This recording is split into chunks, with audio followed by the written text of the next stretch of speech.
ಎಲ್ಲರಿಗೂ ನಮಸ್ಕಾರ.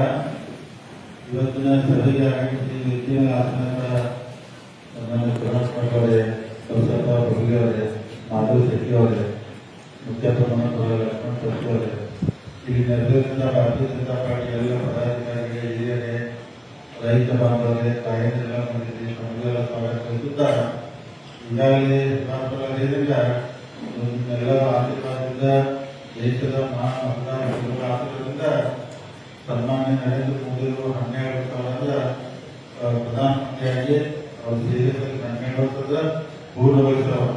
ಅದಕ್ಕೆ ಇವತ್ತು ನಾವೆಲ್ಲರೂ ಸೇರಿ ಎನ್ಎಸ್ಎಫ್ನಲ್ಲಿ 12 ಗಿಡ ನೆಟ್ಟು ನಾವು ಅಂದ್ರೆ 11 ವರ್ಷಕ್ಕೊಂದು ಗಿಡ ಹೇಳಿ 12 ಗಿಡ ಎನ್ಎಸ್ಎಫ್ ಹಾಕ್ತಿದ್ವಿ.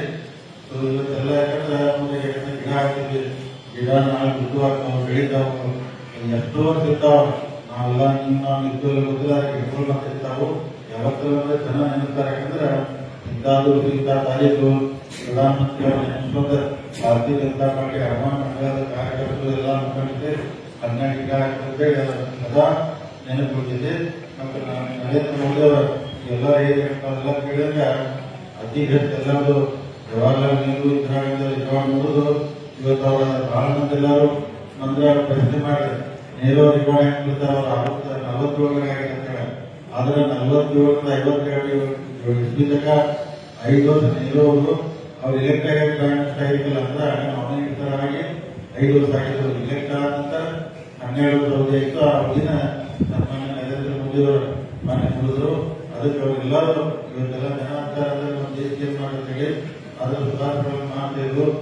ಬೇರೆ ಬೇರೆ ದೇಶಗಳೆಲ್ಲ ಯುದ್ಧ ನಡೆದು ಜಗಳ ಆಗಿ ಸುರಕ್ಷತೆ ಇರಲಿಲ್ಲ. ನಮ್ಮ ಭಾರತ ದೇಶದೊಳಗೆ ಇವತ್ತಿಗೂ ನಾವೆಲ್ಲರೂ ಸುರಕ್ಷಿತವಾಗಿದ್ದು ಎಲ್ಲರೂ ಆರಾಮಾಗಿದ್ದೀವಿ. ಯಾಕಂದ್ರೆ ಇಷ್ಟೊಂದು ಜನಸಂಖ್ಯೆವಂತ 140 ಕೋಟಿ ಎಷ್ಟು ಜಾತಿ ಧರ್ಮ ಇದ್ರು ಇವತ್ತೆಲ್ಲರೂ ಸುರಕ್ಷಿತವಾಗಿ ಆರಾಮಾಗಿರೋದ್ರೆ ಭಾರತೀಯ ಜನತಾ ಪಾರ್ಟಿ ನೇತೃತ್ವದ ನರೇಂದ್ರ ಮೋದಿ ಅವರ ಲೀಡರ್ಶಿಪ್ ಅಲ್ಲಿ ಜನ ಎಲ್ಲ ವಿಶ್ವಾಸ ಇಟ್ಟಿದ್ದಾರೆ, ನಂಬಿಕೆ ಐತಿ.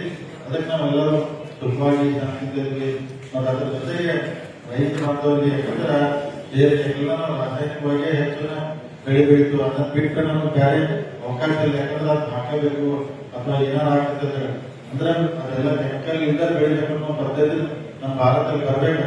ಬಹಳ ಕಡಿಮೆ ಐತಂದ್ರೆ ಬರೋದಾದ. ಯಾಕಂದ್ರೆ ಬಂತಂದ್ರೆ ಭೂಮಿ ಇನ್ನೂ ಬಹಳ ಫಲವತ್ತಾಗಿ ಬೀಳ್ತದೆ, ಇನ್ನೂ ಗಟ್ಟಿಯಾಗಿ ಬೀಳ್ತದೆ, ಅದರ ಅಡಿಷನ್ ಆಗ್ತದೆ.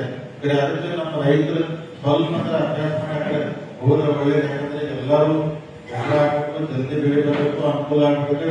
ಎಲ್ಲ ಹಿಂದೆ ಅದ್ರ ಬಹಳ ವ್ಯವಸ್ಥೆ ಕಠಿಣ ಇದೆ. ಅದ್ರ ಹಂತವಾಗಿ ನಾವೆಲ್ಲ ಆ ಪದ್ಧತಿಗೆ ಹೋದ್ರೆ ಮುಂದಿನ ದಿನ ನಿಮಗೂ ನಿಮ್ಮ ಮಕ್ಕಳಿಗೆ ಮೊಮ್ಮಕ್ಕಳಿಗೆ ಭೂಮಿಗಳು ಹಂಗೆ ಉಳಿದು ಬಿಡ್ತಾವ. ಗಟ್ಟಿಯಾಗಿರ್ತೈತಿ, ಫಲವತ್ತಾಗಿರ್ತೈತಿ.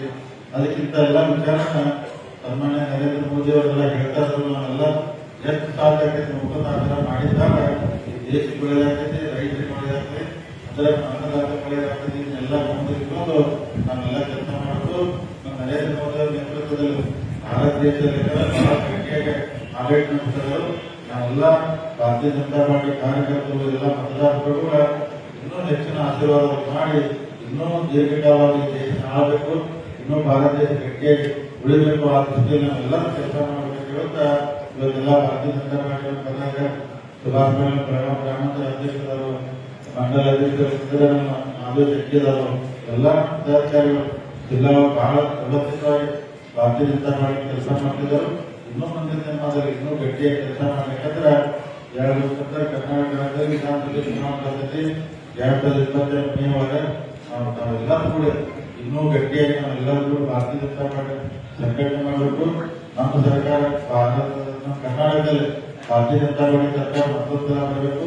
ಕೇಂದ್ರದಲ್ಲಿ ಬಿಜೆಪಿ, ರಾಜ್ಯದಲ್ಲಿ ಬಿಜೆಪಿ ಎರಡು ಬದಲಾಯಿತ ಸರ್ಕಾರ ಮತ್ತೊಂದು ಸಲ ಬಂದು ಈ ಭಾಗದಲ್ಲಿರುವಂತಹ ಜನರಿಗೆ, ರೈತರಿಗೆ ಒಳ್ಳೆ ಕೆಲಸ ಮಾಡಕ್ಕೆ ಅವಕಾಶ ಕೊಡುವ ಜೊತೆಗೆ ಎಲ್ಲರೂ ಕಾರ್ಯಕರ್ತರು ಮುಂದಿನ ದಿನಮಾನದಲ್ಲಿ ಕೆಲಸ ಮಾಡಕ್ಕೆ ಹೇಳುತ್ತಾ ಇವತ್ತೆಲ್ಲ ಗಿಡ ಹಾಕುವ ಕಾರ್ಯಕ್ರಮ ಮುಖಾಂತರ ಇದೊಂದು ವಿದ್ಯಾರ್ಥಿ ಉಳಿತೈತಿ. ಮುಂದಿನ ದಿನಮಾನದಲ್ಲಿ ನಾವೆಲ್ಲರೂ ರೈತರಿಗೆ ಇನ್ನೂ ಹೆಚ್ಚಿನ ಒತ್ತಿಗೆ ಕೆಲಸ ಮಾಡುವಂತ ಪ್ರಾಮಾಣಿಕ ಪ್ರಯತ್ನ ನಾವೆಲ್ಲರೂ ಅಂತ ಹೇಳುತ್ತಾ ಅದಕ್ಕೆ ನಾವೆಲ್ಲ ಈ ಕಾರ್ಯಕ್ರಮ ಬಹಳ ಯಶಸ್ವಿ ಮಾಡಿಕ ಎಲ್ಲ ಸಂಘಟನೆ ಕಾರ್ಯಕ್ರಮ ಯಶಸ್ವಿ ಮಾಡಿ ತಮಗೆ ಧನ್ಯವಾದ ಹೇಳ್ತಾ ತಾವೆಲ್ಲ ತಮಗೆಲ್ಲರಿಗೂ ಧನ್ಯವಾದ ಹೇಳಿ ನಾನು ಜೈ ಹಿಂದ್, ಜೈ